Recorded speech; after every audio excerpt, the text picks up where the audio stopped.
Hello, everyone, and welcome to the Trade Ideas live trading room recap for Thursday, June the 18th. My name is Barry Anderson. I'm the moderator of our trading room. This is the address to get into the room, and you can log in with your Facebook or your Twitter account.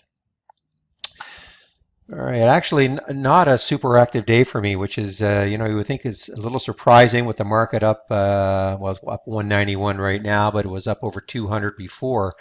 I actually concentrated a little bit more on my best 10 list, not for any specific reason other than I just couldn't seem to find some great setups. Again, even though the market was up a bit, up a lot.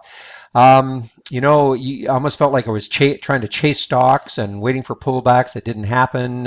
So a little bit frustrating. But anyway, let's go over the ones that I did take today. SGYP, if you watched the video yesterday, you know that I definitely was going to watch this today. This had such a fabulous day yesterday. Here, excuse me, here is the close on Tuesday. Here is the action all day yesterday, traded it yesterday. And so I said in the video yesterday that if we get over $8, that I would be certainly interested in it. Now, I actually tested the waters on this early. This is the pre-market. Here's where the market opened on this volume bar right there. Here's the pre-market. Here's 8 o'clock, and I actually popped over $8. I actually took the trade at $8.14. Popped up a little bit, 8.20, and then it came back down. I said it would have to hold $8 for me to keep in this trade. It just to me looked like it wasn't going to, so I actually exited at 8.02. It got down to 797, but I did say that I would obviously keep watching it, and especially when the market opened. And I said that, well, actually, I got into the trade. I don't know why I have it marked here. I actually got into the trade back in, let's see, it was at 811. So would have been probably right around here. And it traded off, and then it popped up, and then it tried to come down, and I took the trade right here. And I actually said that I was expecting some whip right around when the market opened. And actually, you know what? I took it right here. I'm just checking my box.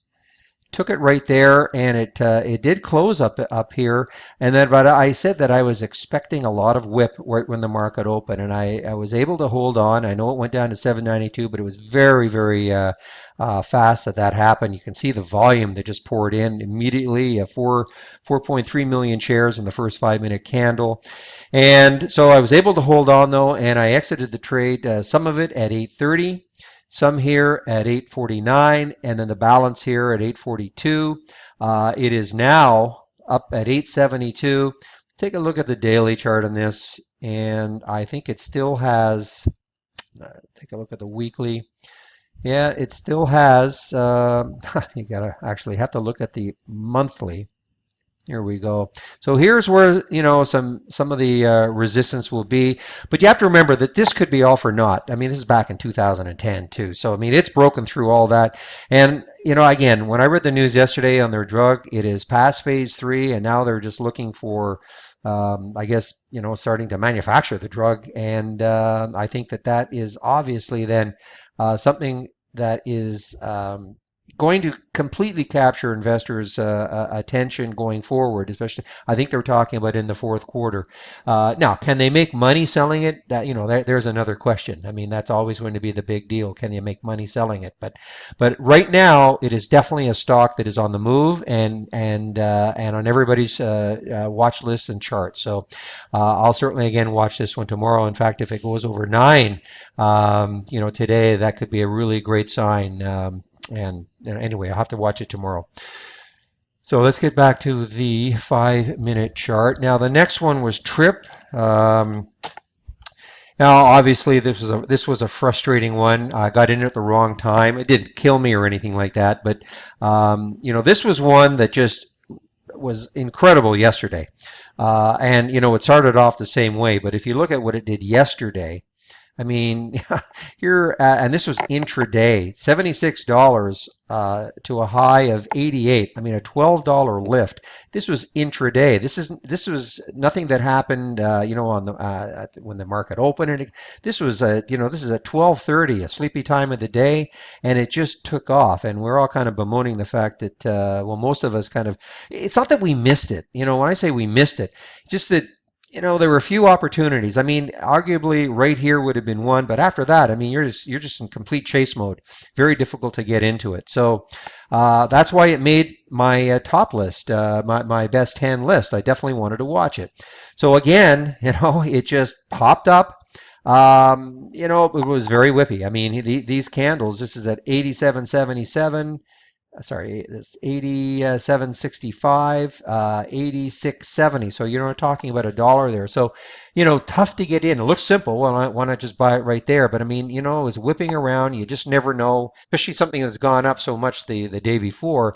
Is the bottom going to fall out of it? So, I like to test something around the whole number, and so that's basically what I did. It looked like it was trying to hold the whole number.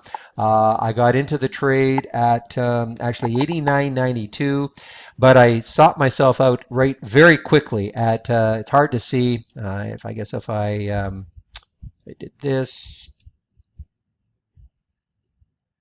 I did this. Well, it's hard to see, but I sought myself out right here, and that's 89.84. I just really had enough. And you see, look what it did. I mean, it went down at $89, popped up again to the 90 level, came back down. It was really, struggling, testing around there. Yes, it did move up to 91, no question. It would have been wonderful to have got in here, but and now it's back down again. So it's certainly, yesterday was the day if you could have got on. Today was definitely a little more challenging.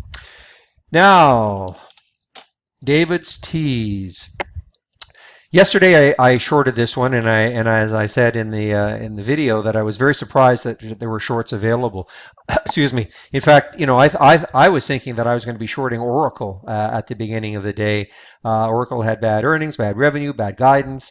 As I called it, the trifecta. So I wanted to get into Oracle and short it, but I had no shorts available at my broker, which I always find amazing. And there's a stock that, of course, is widely held versus a David's Tea, which is I think its 10th or 11th day of trading. But at any rate, I was able to find shorts for it yesterday, and it just started looking weaker to me again. And here it was on my list of something to look at. And so right here, when the candle narrowed, and the other nice thing was that the bid ask was like a penny or two, which was unheard of yesterday. So I took the short at 21.50. I covered some right here at 21.11, really hoping that it would get down through 21. It never did that. It teased us many times right here.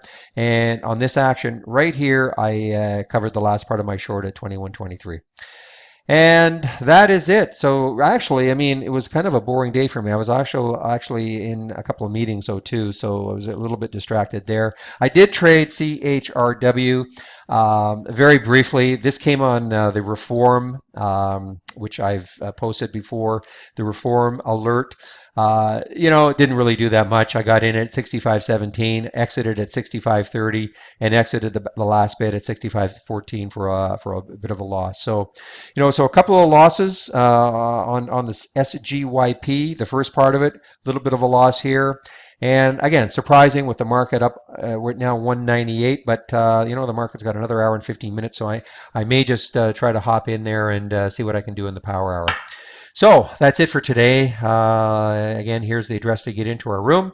Log in with your Facebook or your Twitter account, and I hope to see you in the trading room tomorrow.